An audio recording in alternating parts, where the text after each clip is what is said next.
Okay, let's dive into one of the most important ideas in economics. It's a principle that kind of powers the whole global economy, but honestly, it feels totally backwards at first. It's all about why the best person for a job, the fastest, most skilled person, should sometimes just not do it, why they should hand it over to someone slower. Weird, right? So let's figure this puzzle out together. So yeah, this is the big question, right? I mean, it's the puzzle we're going to crack today. If you're the best at everything, why on earth would you delegate? It just doesn't seem to make any sense. All right, to make this super clear, let's head into the kitchen. So, meet Chef Wang. He's a world-class chef, and this is his assistant, Jess. Now here's the thing.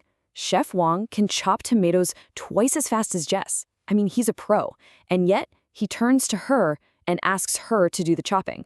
So we're right back at square one. Why would the faster person hand off the job to someone slower? So, to get to the bottom of this, let's start with the obvious. The part that makes this whole thing feel so weird in the first place. And hey, the numbers don't lie. Check this out. You give them both 3 hours. Chef Wang will get through 100 tomatoes. Jess, she'll manage about 50. So when it comes to just pure speed and productivity, yeah, Chef Wang is the clear winner. Not even a contest. So this leads us to our first big economics term for the day. It's called absolute advantage. And don't let the name scare you, it's super simple. It just means you're better or faster at doing something than someone else. You use less time, fewer resources, whatever. For chopping tomatoes, Chef Wang, 100%, has the absolute advantage. Which of course brings us right back to our big mystery. If the chef has this clear absolute advantage, why isn't he the one doing the chopping? This is a huge clue, right? It tells us that just being the best isn't the full picture. There's got to be something else going on here, something we can't see yet. And yep, you guessed it, there is a hidden factor. It's the missing piece that's going to make all of this make sense. And boom, here it is. The key is right here in this one sentence. It's not about what Chef Wang can do better. It's about the stuff that only he can do. His time is just too valuable to spend on chopping tomatoes. Okay, to really get this, we need to talk about one of the most important ideas in all of economics. It's called opportunity cost. Now, it sounds kind of technical, but trust me, it's something you deal with every single day. All it means is that whenever you choose to do something, you're also choosing not to do a bunch of other things. And the value of the best thing you gave up, that's your opportunity cost. So think about it from Chef Wang's perspective. The real cost for him to chop tomatoes isn't the time it takes. No way. It's the amazing 5-star main dishes that he's not cooking while he's busy with the tomatoes. The stuff that only he knows how to make. That's his opportunity cost. And for him, it is huge. And this is what it's all been leading up to. The real hero of our story, comparative advantage. So what is it? Well, look closely at the definition. Comparative advantage isn't asking who's the fastest or who's the best. It's asking a totally different question. Who can do this with the lowest opportunity cost? Now, let's go back to Jess. Yeah, she's slower at chopping tomatoes, but what would she be doing otherwise? Probably, other basic kitchen tasks. The value of what she gives up to chop those tomatoes is way, way lower than the chef's. So even though Chef Wang is faster, he has the absolute advantage, it's actually Jess who has the comparative advantage here. Why? Because her sacrifice is so much smaller. So let's put these two ideas side by side, just to make it crystal clear.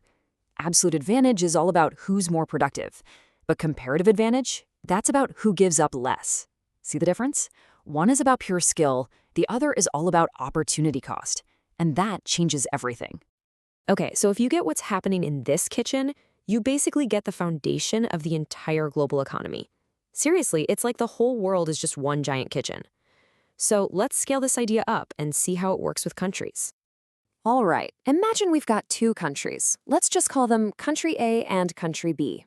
Now, let's say with the exact same amount of resources, Country A can make either 3 units of food or 3 units of clothing. Country B, on the other hand, can make 2 units of food or 5 units of clothing. So the million-dollar question is, who should make what? And you know what we have to do? We got to calculate that opportunity cost. And don't worry, the math here is actually super simple. Let's walk through it together. We'll start with Country B. We know that to make 2 units of food, they have to give up making 5 units of clothing, right? So, to figure out the cost of just one unit of food, we just divide the clothing they give up by the food they make. So, 5 divided by 2, that's 2.5 units of clothing. See? Not so bad. So once we do that same little calculation for everything, the answer just jumps right out at us. This chart lays it all out. We can see exactly what each country has to sacrifice to make each product. And suddenly, the best strategy becomes totally obvious.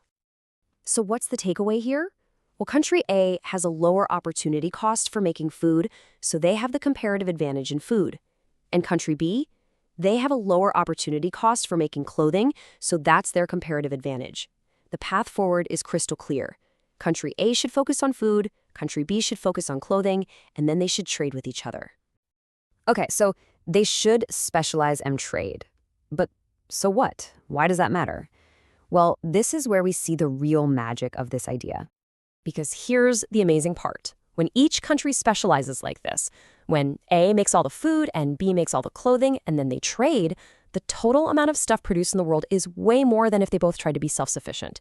It's not about one winning and one losing. It's a total win-win. And this quote just nails it. Trade isn't a zero-sum game where for me to win, you have to lose. It's about everyone working together to make the whole economic pie bigger for everybody. And this isn't just some abstract theory in a textbook. This is the logic that underpins our entire system of global trade. It's why your phone was made in one country, your shirt in another, and your coffee came from somewhere else entirely. So let me leave you with this one last thought. You just spent a few minutes here with me. That choice had an opportunity cost. So my question to you is, what was the most valuable thing you gave up doing to watch this? Because this concept, opportunity cost, isn't just for economists or countries. It's part of every single choice you make, every single day. Think about it.